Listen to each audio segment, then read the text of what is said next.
السلام علیکم ورحمۃ اللہ وبرکاتہ۔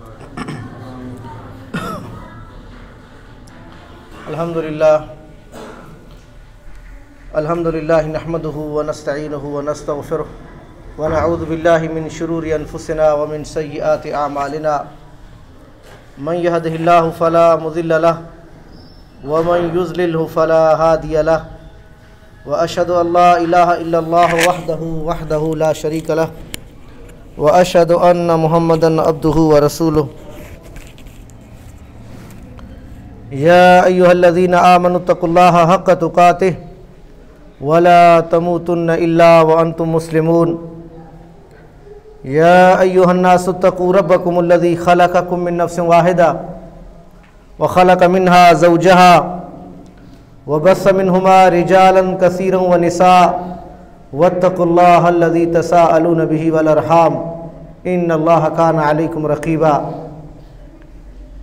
يا ايها الذين آمنوا اتقوا الله وقولوا قولا سديدا يصلح لكم اعمالكم ويغفر لكم ذنوبكم ومن يطع الله ورسوله فقد فاز فوزا عظيما۔ ان احسن الكلام كلام الله وخير الهدي هدي محمد صلى الله عليه وسلم وشر الامور محدثاتها فإن كل محدثة بدعة وكل بدعة ضلالة وكل ضلالة في النار۔ قال الله تبارك وتعالى في محكم تنزيله أعوذ بالله من الشيطان الرجيم بسم الله الرحمن الرحيم واصبر نفسك مع الذين يدعون ربهم بالغداة والعشي يريدون وجهه ولا تعد عيناك عنهم تريد زينة الحياة الدنيا ولا تطع من أغفلنا قلبه عن ذكرنا واتبع هواه وكان أمره فرطا۔ وعن أبي موسى رضي الله تعالى عنه عن النبي صلى الله عليه وسلم قال انما مثل الجلیس الصالح والسوء كحامل المسك ونافخ القير، فحامل المسك اما ان يحذيك واما ان تبتاع منه واما ان تجد منه ريحا طيبة، واما نافخ القير اما ان يحرك ثيابك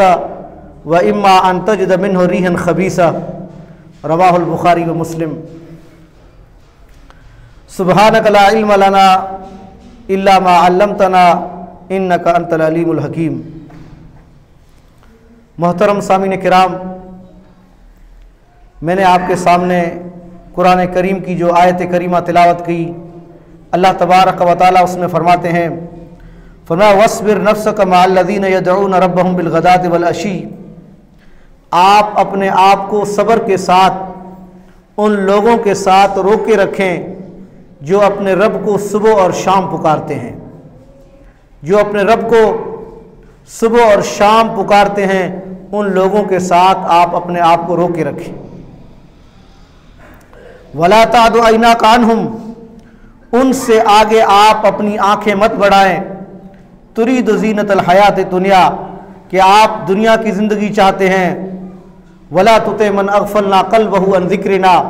اور ایسے شخص کی اطاعت مت کریں کہ جس کے دل کو ہم نے اللہ تعالیٰ کے ذکر سے غافل کر دیا،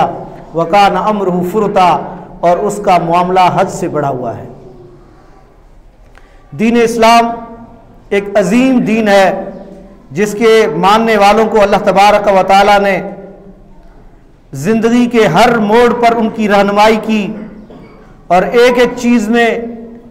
ان کو آگاہی دی۔ اسی حوالے سے اسلام نے ہماری اس لحاظ سے بھی رہنمائی کی ہے کہ دنیا کے اندر رہتے ہوئے ہمارے مراسم، ہمارے تعلقات، ہماری دوستی اور ہماری مجلسیں کیسے لوگوں کے ساتھ ہونی چاہیے، ہمارے ہم مجلس، ہمارے ہم پیالہ اور ہم نوالا اور ہمارے دوست کیسے ہونے چاہیے، اس کی بھی تعیین قرآن کریم اور احادیث کے اندر اللہ کے رسول صلی اللہ علیہ وسلم نے فرمائی۔ صحیح بخاری اور مسلم کی حدیث، آپ صلی اللہ علیہ وسلم نے فرمایا انما مثل الجلیس الصالح والسوء، کہ ہر بندے کے دوست دو طرح کے ہوتے ہیں، یا تو اس کا ساتھی اور اس کا دوست نیک آدمی ہوگا، یا وہ برا شخص ہوگا۔ ہر بندے کی مجلس نیک لوگوں کے ساتھ لگتی ہوگی، اس کے ساتھی، اس کے دوست، اس کے چاہنے والے کہ جن کے ساتھ اس کا اٹھنا اور بیٹھنا ہے، یا تو وہ نیک ہوں گے یا برے ہوں گے۔ پھر آپ صلی اللہ علیہ وسلم نے نیک دوست کی مثال، نیک اور اچھے اور صالح دوست کی مجلس کی مثال بیان کرتے ہوئے آپ صلی اللہ علیہ وسلم نے فرمایا نیک دوست ہر طرح سے تمہارے فائدے میں ہے۔ آپ نے فرمایا کہ مثل الجلیس الصالح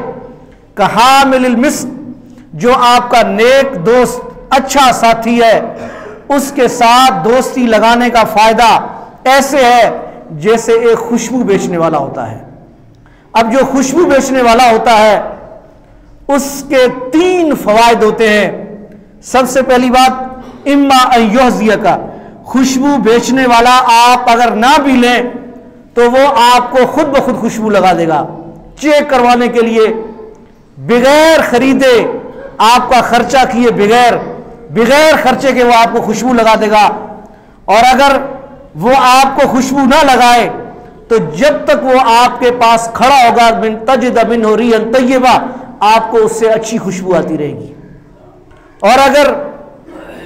وَإِمَّا أَن تَبْتَعَ مِنْهُ، یا تیسرا آپشن یہ کہ یہ آپ خود ہی کوئی خوشبو آپ کو پسند آئے گی، آپ اس سے خرید لیں گے۔ یعنی تینوں چیزوں میں، تینوں صورتوں میں اور تینوں لحاظ سے جو نیک دوست ہے اس کی مجلس کا فائدہ ہی فائدہ ہے۔ اس کی مجلس اس خوشبو والے کی طرح ہے کہ یا تو اس سے آپ کو خود ہی خوشبو آئے گی، یا آپ خرید لیں گے، یا وہ آپ کو لگا دے گا، لیکن آپ کا اس میں فائدہ ہی فائدہ ہے۔ وَمَثَلُ الْجَلِيسِ السُّوءِ، اور جو برا ساتھی ہے فرمایا کہ اس کی مثال نافخ القیر، بھٹی والے کی طرح ہے کہ جو لوہے کا کام کرتا ہے اور اس کو بھٹی کو گرم کرتا رہتا ہے۔ سب سے پہلی بات اگر آپ اس کے پاس بیٹھیں گے کہ کوئی چنگاری اڑے گی اور آپ کا جسم اور آپ کے کپڑے جلا دے گی، اور اگر آپ کا جسم اور آپ کا کپڑا اس سے محفوظ رہ جائے تو جب تک آپ اس کے پاس بیٹھے رہیں گے آپ کو اس سے بدبو آئے گی۔ یہ عظیم مثال آپ صلی اللہ علیہ وسلم نے بیان کی ان لوگوں کی کہ جن کے دوست یا بد ہوتے ہیں، برے ہوتے ہیں، یا ان کے ساتھی اور ان کے دوست اچھے ہوتے ہیں۔ تو نیک اور اچھی مجلس کو آپ صلی اللہ علیہ وسلم نے خوشبو والے سے مثال دی، اور برے بندے کی مثال کو، برے بندے کی مجلس کو آپ صلی اللہ علیہ وسلم نے بھٹی کے ساتھ تشبیہ دی کہ جس میں آپ کو کوئی نہ کوئی نقصان پہنچے گا۔ اسی طرح سے سیدنا عبداللہ بن عباس رضی اللہ تعالیٰ عنہ فرماتے ہیں، سنن بیہقی کی روایت ہے کہ سئل رسول اللہ صلی اللہ علیہ وسلم ای جلسائنا خیر، آپ صلی اللہ علیہ وسلم سے پوچھا گیا اے اللہ کے رسول کون سی ہماری مجلس بہترین مجلس ہے، کون سے ہمارے ساتھی، کون سے ہمارے دوست جو ہمارے لیے بہترین ثابت ہو سکتے ہیں۔ آپ صلی اللہ علیہ وسلم نے اس کی 3 نشانیاں بیان کی۔ آپ صلی اللہ علیہ وسلم نے فرمایا کہ تمہارا بہترین دوست وہ ہے من ذکرکم اللہ رؤیتہ، کہ جس دوست سے ملتے ہی آپ کو اللہ تعالیٰ کی یاد آ جائے۔ اس دوست سے آپ بیٹھیں، مجلس لگائیں، لیکن وہ کوئی کسی غلط قسم کی بات کرنے کے بجائے دین اور اللہ کی بات کرے، اس کے ساتھ مجلس لگاتے ہی آپ کو اللہ تعالیٰ کی یاد آ جائے۔ ایک وزاد فی علمکم منطقہ، اور جب وہ آپ سے گفتگو کرے، آپ سے بات کرے تو اس کی گفتگو سے آپ کو علمی طور پہ فائدہ ہو، آپ کے علم میں اضافہ ہو، آپ کو کوئی نئی چیز بتلائے، نئی چیز سے آپ آگاہ ہوں، نئی چیز آپ کو حاصل ہو جائے۔ یہ 2۔ اور تیسری نشانی آپ صلی اللہ علیہ وسلم نے فرمایا وَذَكَّرَكُمْ بِالْآخِرَةِ عَمَلُهُ، اتنا نیک اور باعمل بندہ ہو کہ جس کا عمل دیکھ کر آپ کو آخرت کی یاد آ جائے۔ اب آپ غور کریں یہ دوست کا معیار کس نے مقرر کیا؟ اللہ کے رسول صلی اللہ علیہ وسلم نے مقرر کیا، اور آپ نے فرمایا یہ 3 نشانیاں آپ کی مجلسوں میں، یہ 3 نشانیاں آپ کے دوست میں ہوں تو ایسا دوست آپ کے لیے خیر اور بھلائی کا باعث ہے۔ آج ہم اپنے معاشرے پہ نظر دوڑا کے دیکھیں، اللہ تعالیٰ نے جن کو اولاد کی نعمت سے نوازا وہ اپنی اولاد کے حوالے سے کتنے پریشان ہیں کہ ان کا اٹھنا بیٹھنا، ان کی دوستیاں، ان کی مجلسیں کیسے عجیب و غریب قسم کے لوگوں کے ساتھ ہوتی ہیں، جس کی وجہ سے ان کو گھریلو پریشانیاں ہوتی ہیں، اور بسا اوقات اس دوستی کے نتیجے میں بڑے بڑے سانحات جنم لیتے ہیں کہ آئے روز ایسی چیزیں اخبارات کا زینت بنتی ہیں، اور ہم شب و روز ایسے واقعات پڑھتے اور دیکھتے اور سنتے ہیں کہ دوستی کے نتیجے میں یہ ہو گیا، دوستی کے نتیجے میں یہ نکلا۔ حالانکہ اللہ کے رسول صلی اللہ علیہ وسلم نے دوستی کا معیار مقرر کر دیا، فرمایا کہ تمہارے دوست، تمہارے تعلق والے، تمہارے مراسم اور دوستی کے لوگ ایسے ہونے چاہیے کہ جن کو دیکھ کر کے تمہیں اللہ تعالیٰ کی یاد آ جائے، جن کی مجلس میں بیٹھ کر تمہارا ٹائم ضائع نہ ہو، ٹائم ضائع ہونے کے بجائے علمی طور پہ تمہیں فائدہ ہو جائے، اور جب وہ گفتگو کریں تو تمہیں علمی طور پہ فائدہ ہو، اور جب تم ان کا عمل دیکھو، ان کا کردار دیکھو، ان کا اخلاق دیکھو تو اس سے تمہیں آخرت کی یاد آ جائے۔ اسی طرح سے سنن ابن ماجہ میں ایک اور حدیث ہے، انس بن مالک رضی اللہ تعالیٰ عنہ بیان کرتے ہیں کہ اللہ کے رسول صلی اللہ علیہ وسلم نے فرمایا کہ لوگ دو طرح کے ہیں، لوگوں میں سے ان من الناس مفاتیح الخیر و مغالق الشر و ان من الناس مغالق الخیر و مفاتیح الشر۔ فرمایا کہ لوگوں میں کچھ ایسے لوگ ہوتے ہیں جو خیر کی چابیاں ہوتے ہیں، خیر کی چابیاں، اور شر کے لیے وہ تالے بن جاتے ہیں، اور کچھ ایسے لوگ ہیں جو شر کی چابیاں ہوتے ہیں اور خیر کے وہ تالے بن جاتے ہیں۔ یعنی کہ ایک تو وہ نیک لوگ ہوتے ہیں کہ جن سے خیر ہی خیر پھوٹتا رہتا ہے، وہ جہاں جائیں وہ خیر کے چشمے اور خیر کی چابیاں بن جاتے ہیں، اور دوسرے وہ ہیں کہ جو شر کے لیے شر کی چابیاں ہوتے ہیں اور وہ خیر کے لیے تالے بن جاتے ہیں، ان سے خیر کی کسی قسم کی کوئی توقع نہیں ہوتی۔ اس لیے آپ صلی اللہ علیہ وسلم فرمایا فطوبى لمن جعل اللہ مفاتیح الخیر بیدہ، اس بندے کے لیے جنت ہے، خوشخبری ہے کہ جس کے ہاتھوں پہ اللہ تعالیٰ نے خیر کی چابیاں دے دی ہوں، وہ جہاں جائے اس سے خیر نکلتا ہے، خیر پھوٹتا ہے، لوگوں کی خیر خواہی ہوتی ہے، اور فرمایا اس کے لیے ہلاکت اور تباہی ہو کہ جس کے ہاتھوں کو اللہ تعالیٰ نے شر کی چابی بنا دیا کہ جو جہاں جاتا ہے اس سے شر ہی نکلتا رہتا ہے۔ آپ صلی اللہ علیہ وسلم نے اس کے لیے ہلاکت کی بد دعا کی ہے کہ ایسا بندہ تباہ و برباد ہو کہ جس سے شر ہی شر پھوٹتا رہتا ہے۔ اب ہمیں دیکھنا چاہیے کہ ہمارا معاشرے میں کردار کیا ہے، ہم آیا خیر کی چابیاں اور شر کے تالے ہیں، یا شر کی چابیاں اور خیر کے تالے ہیں؟ آیا ہماری دوستی، ہماری مجلس اور ہمارے ہم پیالہ اور ہم نوالا لوگ کیسے ہیں کہ جو خیر کے لیے چابیاں ہیں، یا کہیں ایسا نہ ہو کہ وہ شر کی چابیاں ہوں؟ اسی لیے قرآن کریم میں اللہ تعالیٰ نے فرمایا فَمَن يَكُنِ الشَّيْطَانُ لَهُ قَرِينًا فَسَاءَ قَرِينًا، فرمایا کہ جس بندے کا دوست شیطان لگ جائے تو اس کی دوستی میں کوئی فائدہ نہیں، انتہائی برا دوست ہے کہ جو اس انسان کو تباہ و برباد کر دے گا۔ اور اسی دوستی کے نتیجے میں آج اس دوستی کے چکر میں لوگ اپنے ماں باپ کی بات نہیں مانتے، اپنے بڑوں کی نہیں مانتے، اپنے خاندان کی عزت کو اچھال دیتے ہیں، اپنے بزرگوں کی بات کا خیال نہیں رکھتے۔ لیکن اللہ تعالیٰ نے اس کی تصویر کشی قرآن کریم میں کی، فرمایا کہ یوم یعز الظالم علی یدیہ ویقول یا لیتنی اتخذت مع الرسول سبیلا یا ویلتی لیتنی لم اتخذ فلانا خلیلا، جب ایسی دوستی کے اوپر وہ شرمسار ہوگا، شرمندہ ہوگا، تو وہاں روز محشر میں کھڑا ہو کر کے وہ افسوس کرے گا، یوم یعز الظالم علی یدیہ، اپنے ہاتھوں کو شرمندگی کی وجہ سے چبائے گا، اپنے ہاتھ کاٹ کاٹ کر وہ یہ کہے گا یا لیتنی اتخذت مع الرسول سبیلا، ہائے کاش کہ میں پیغمبر کے راستے کو اپنا لیتا، اس راستے پہ چلتا، اس راستے پہ چلنے والوں سے دوستی کرتا، کاش فلاں بندے کو میں دوست نہ بناتا کہ جس کی دوستی کے چکر میں میری زندگی تباہ و برباد ہو گئی، کاش کہ میں اسے دوست نہ بناتا. لقد اضلنی عن ذکری بعد اذ جاءنی، اس میرے بدبخت دوست نے میرے پاس نصیحت آنے کے بعد بھی مجھے گمراہ کر دیا. اب یہ افسوس وہاں پہ کرنے کا کوئی فائدہ نہیں. اس سے پہلے ہمیں اس بات کا جائزہ لینا چاہیے کہ ہماری دوستیاں اور ہماری دوستی کا معیار کیا ہے. آیا ہماری دوستی ایسے لوگوں کے ساتھ ہے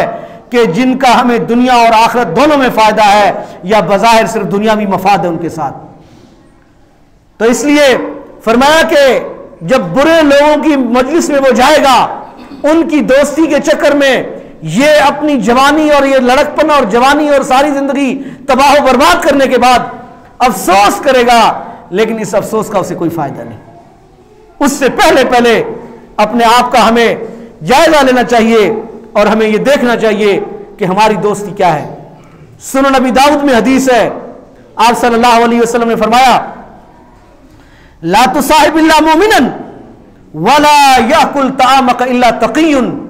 آپ صلی اللہ علیہ وسلم فرمایا کہ تمہاری دوستی نیک آدمی سے ہونی چاہیے اور تمہارے گھر کا کھانا متقی کھائے. یعنی تم جو گھر میں پکاتے ہو، جو اپنا حلال مال سے کما کے لاتے ہو، وہ ان برے چکروں اور برے دوستوں پہ ختم نہیں کرو. تمہارے گھر کا کھانا بھی متقی بندہ کھائے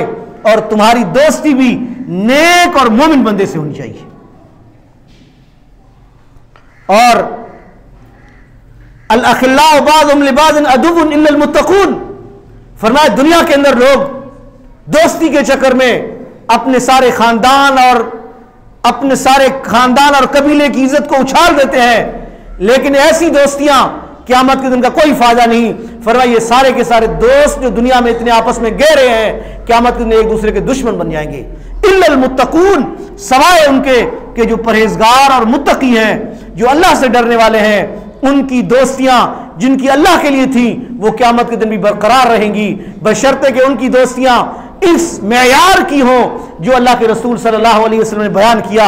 اس معیار کی ان کی دوستیاں ہوں گی تو وہ قیامت کے دن بھی برقرار رہیں گی. اور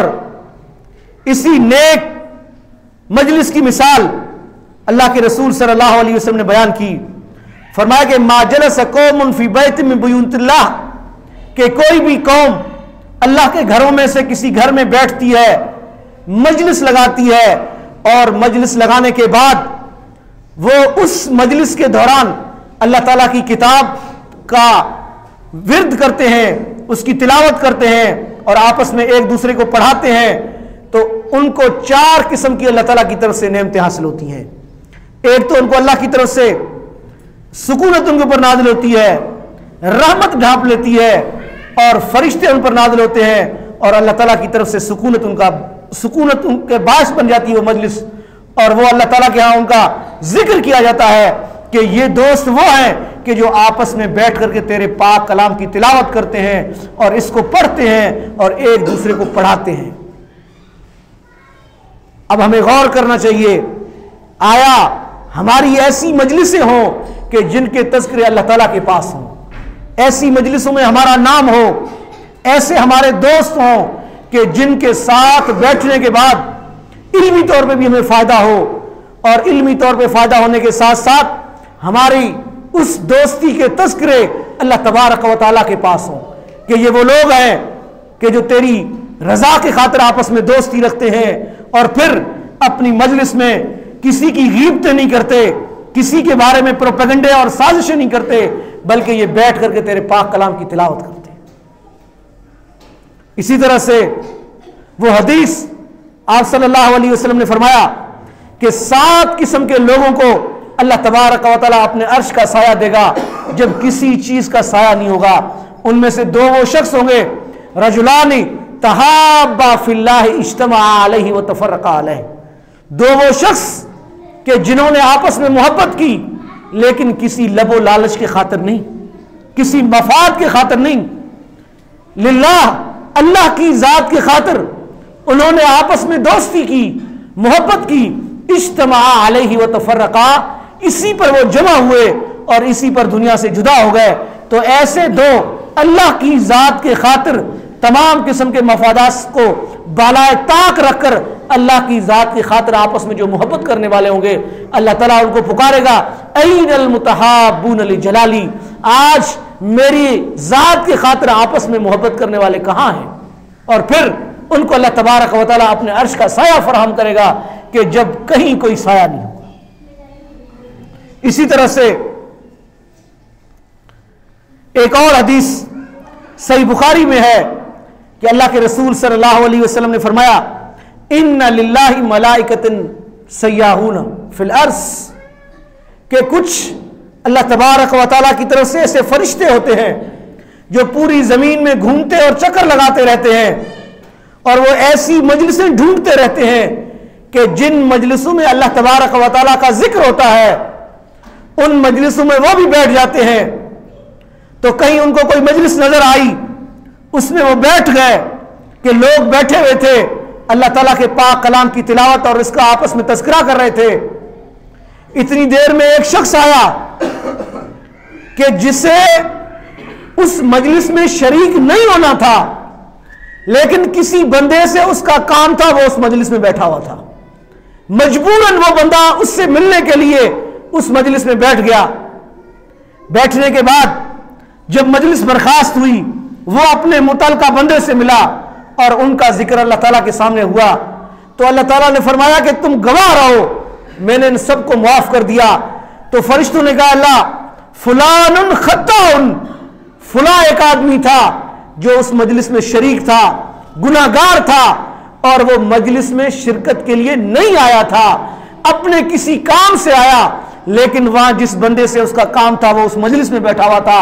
اس وجہ سے بیٹھ گیا۔ اللہ تعالیٰ فرماتے ہیں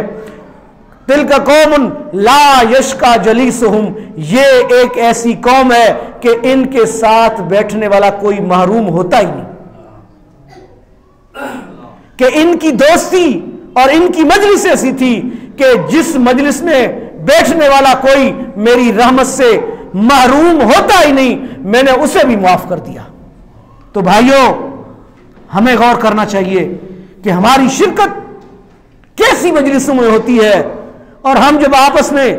مجلس لگاتے ہیں تو ہماری مجلس تو تب تک گرم ہی نہیں ہوتی جب تک ہم کسی کا تذکرہ نہ کریں،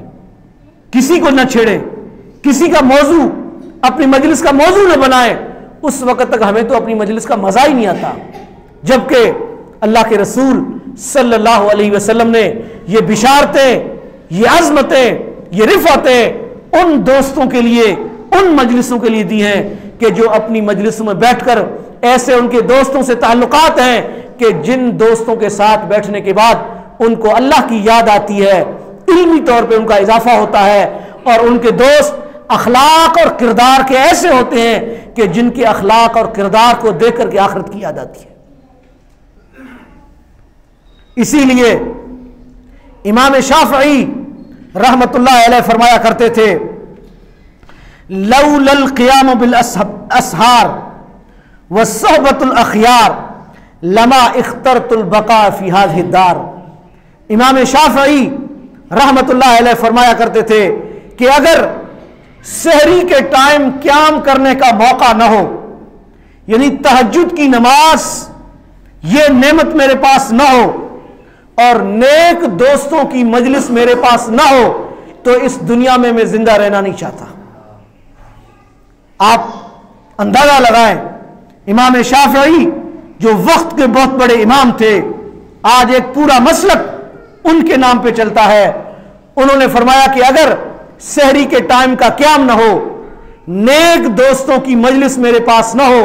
تو میں اس دنیا میں جینا ہی نہیں چاہتا۔ تو سامعین کرام، ہمیں بھی چاہیے کہ ہم غور کریں کہ ہمارے دوست کیسے ہیں، اور ایسے لوگ کہ جو اللہ کے ذکر سے اعراض کرتے ہیں ان کے بارے میں بڑی سخت وعید بیان کی۔ وَمَن يَعْشُ عَن ذِكْرِ الرَّحْمَنِ نُقَيِّضْ لَهُ شَيْطَانًا فَهُوَ لَهُ قَرِينٌ، جو شخص اللہ تعالیٰ کے ذکر سے اعراض کرتا ہے، اللہ کی آیات اور احکام سننے کے بعد ان سے بغاوت اور سرکشی کرتا ہے، تو فرمایا کہ اس کا دوست ہم شیطان کو بنا دیتے ہیں، شیطان کو اس کا دوست بنا دیتے ہیں،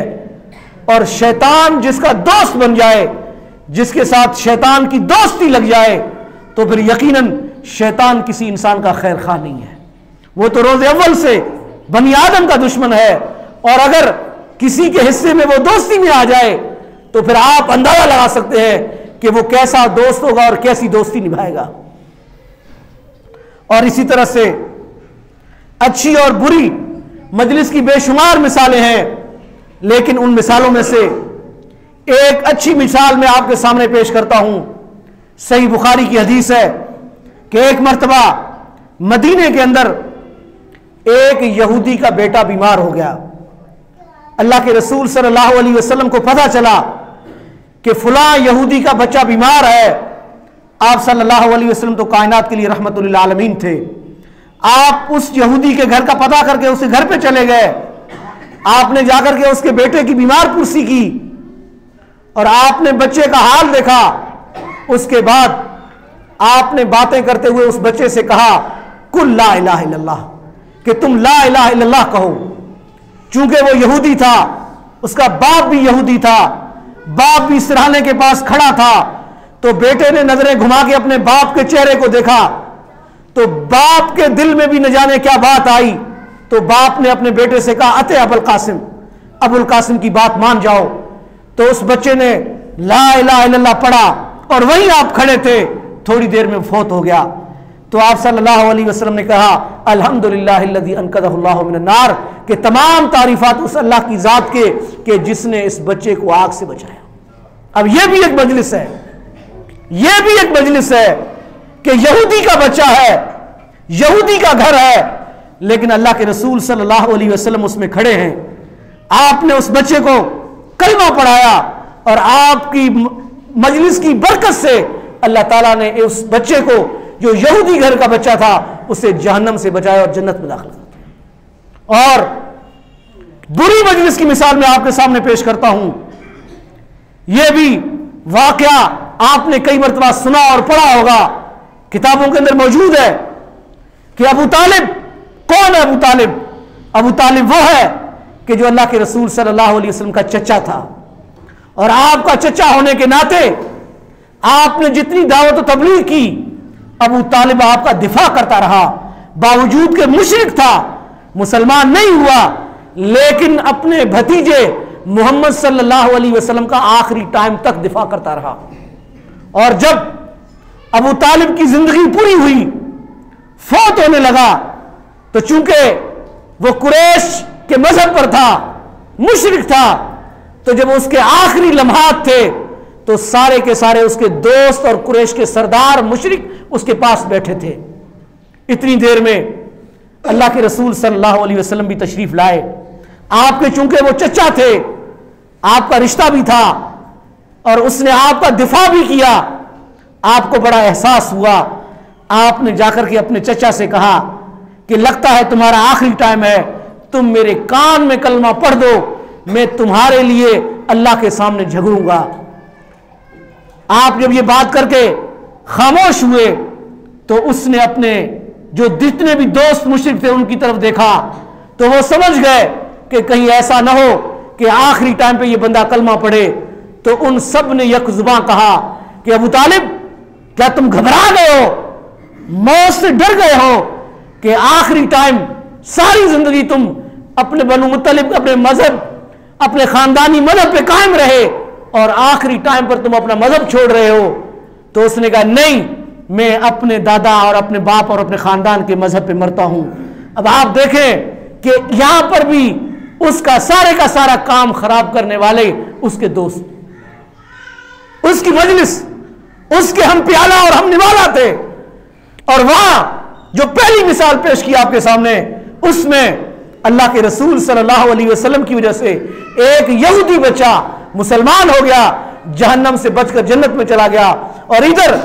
آپ صلی اللہ علیہ وسلم کا چچا ہے، لیکن دوستوں نے اسے ڈبویا۔ جو دوست تھے انہوں نے تانا مارا کہ تم ساری زندگی ہمارے ساتھ رہے، اپنے خاندان کے مذہب پہ رہے، اور آخری ٹائم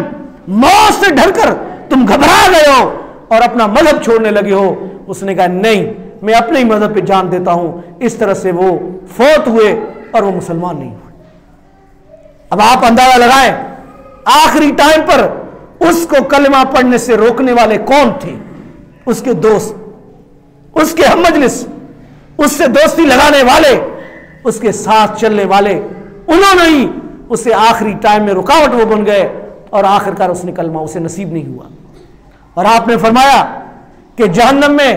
مختلف عذاب کے درجات ہیں، درکات ہیں، لیکن میرے چچا کو سب سے ہلکا عذاب ہوگا، وہ بھی یہ ہے کہ جہنم کا جوتا پہنا جائے گا کہ جس سے اس کا دماغ کھولے گا۔ اللہ تعالیٰ ہم سب کو اس سے محفوظ رکھے۔ تو عزیز سامعین کرام، یہ میں نے آپ کے سامنے آیات اور احادیث رکھی کہ نیک بندوں کی مجلس آخرکار آخری ٹائم پہ بھی اس کا فائدہ ہے کہ جس طرح وہ یہودی ہونے کے باوجود کلمہ پڑھ کر کے مسلمان ہو کے آخری ٹائم جنت میں چلا گیا، اور ادھر پیغمبر کا چچا ہے لیکن دوستوں کی وجہ سے کہ جو اس کے دوست تھے انہوں نے آخری ٹائم میں بھی اسے جہنم سے بچنے کا جو آپشن اس کے پاس تھا وہ بھی ضائع کروا دیا، اور آخرکار اس نے اپنے دوستوں کی رکھی، ان کی مانی، جس کی وجہ سے وہ جہنم میں چلا گیا۔ اور اسی طرح سے ایک اور واقعہ صحیح بخاری کی حدیث کہ ایک شخص بنی اسرائیل کا کہ جس نے کئی سارے بندے قتل کیے تھے، 99 قتل کرنے کے بعد اسے توبہ کرنے کا خیال آیا تو کسی سے اس نے پوچھا تو انہوں نے کہا ابے تو اتنا بڑا قاتل ہے، 99 باندوں کو قتل کر چکا ہے، تیرے لیے کون سی معافی ہے؟ تو اس نے اسے بھی قتل کیا، سینچری پوری کی، 100 پورے کیے، لیکن اس کے دل میں احساس ہو چکا تھا۔ اس نے پھر اسی چیز پہ وہ قائم رہا اور یہ مسئلہ پوچھتا رہا، آخرکار کسی نے اسے بتلایا کہ تیری معافی کیوں نہیں ہے، لیکن ایک شرط ہے۔ اب آپ غور کریں، شرط انہوں نے کیا لگائی؟ 100 بندوں کا قاتل ہے، معافی تیرے کو درکار ہے، اسے معافی مل سکتی ہے، لیکن ایک شرط ہے۔ شرط یہ ہے کہ جس بستی میں تو رہتا ہے یہ بستی برے لوگوں کی بستی ہے، اور اگر تجھے معافی درکار ہے، معافی چاہیے، تو یہ بستی چھوڑ اور فلاں بستی میں چلا جا، وہ نیک لوگوں کی بستی ہے۔ اب آپ اندازہ لگائیں کہ اس 100 بندوں کے قاتل کو بھی آخر میں جو مشورہ دیا گیا وہ یہی دیا گیا کہ تو نیک لوگوں کی بستی میں چلا جا، اور وہ روانہ ہوا۔ اب آپ اندازہ لگائیں وہ وہاں پہنچا بھی نہیں، وہاں پہنچنے سے پہلے اس کی موت ہو گئی، لیکن چونکہ وہ نیت کر کے برے لوگوں کی بستی چھوڑ چکا تھا، نیک لوگوں کی بستی کی جانب وہ عازم سفر تھا، سفر میں کے دوران وہ فوت ہو گیا۔ لیکن جب فرشتے آئے وہ جھگڑ پڑے، آخرکار جو فیصلہ ہوا اس فیصلے میں یہ ہوا کہ اس شخص کو اللہ تبارک و تعالیٰ نے معاف کر دیا اور وہ جنت میں چلا گیا۔ اب آپ اس پر بھی غور کریں کہ اسے معافی کے لیے جو شرط بتلائی گئی وہ یہی تھی کہ تجھے معاف کر دیا جائے گا، لیکن شرط یہ کہ تو نیک لوگوں کی مجلس میں چلا جا۔ تو عزیز سامعین کرام، ہمیں ان آیات اور واقعات اور احادیث پر غور کرنا چاہیے، اپنے آپ کی بھی اور اپنے اولاد کی بھی تربیت کرنی چاہیے، ان پہ بھی نظر رکھنی چاہیے کہ ان کے دوست، ان کے اٹھنے بیٹھنے والے کہ جن کے ساتھ ان کا اٹھنا اور بیٹھنا ہے وہ کیسے لوگ ہیں، آیا ان کی جو مجلسیں ہیں وہ نیک لوگوں کے ساتھ مجلسیں ہیں یا برے لوگوں کے ساتھ مجلسیں ہیں۔ تو یقیناً نیک لوگوں کی مجلس کہ جسے اللہ کے رسول صلی اللہ علیہ وسلم نے خوشبو والے سے تشبیہ دی، اس کے اندر فائدہ ہی فائدہ ہے، اور برے بندے کی مجلس کا انجام یہی ہے کہ آخرکار جیسے ابو طالب کے ساتھ ہوا کہیں ایسا نہ ہو۔ اللہ تعالیٰ سے دعا ہے کہ اللہ تعالیٰ ہمیں قرآن اور حدیث کو سمجھنے، اس پر عمل کرنے اور نیک لوگوں کے ساتھ دوستی لگانے اور نیک لوگوں کی مجلس میں جینے کی توفیق عنایت فرمائے۔ وآخر دعوانا الحمدللہ رب العالمین۔